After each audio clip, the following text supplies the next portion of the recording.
Carla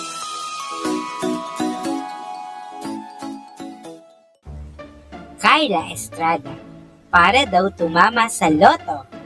Suwerting nakawala sa ex-jowang si Jam Ignacio.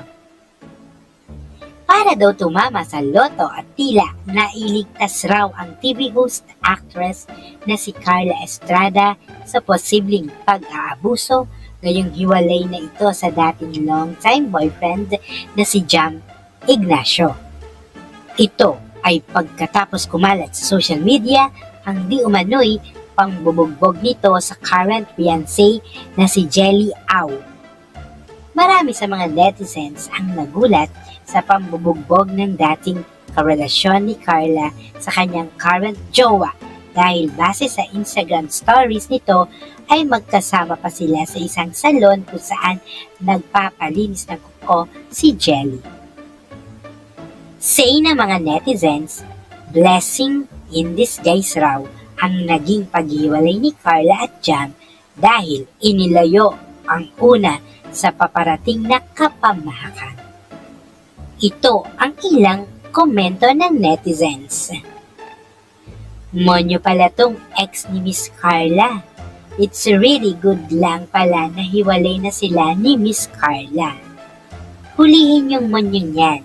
Si ate girl naman kasi lago nagpaparinig kay Carla na ante at mami. Yan tuloy, mas naging mukha mo ngayon ang mami. Joke lang po. I feel sorry for ate girl. Diyos me, kahit anong dahilan, matindi man yan, di dapat nananakit ang lalaki. Walang karapatan. Kahit sino ang manakit, kahit asawa pa yan. Ngayon pa lang, wag nyo na papatulan ang ganyang lalaki. Karma niya siguro yan after mocking Carla Estrada and calling her mommy sa IG. Ayan, nakarma agad.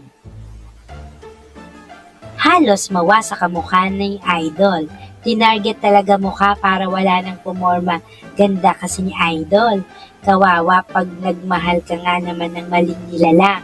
Parang gusto ka nang tapusin ng lalaki. Idol sa itsura mo, for sure, ilang sapak inabot mo sa kanya. Tapos patatawarin mo lang, no?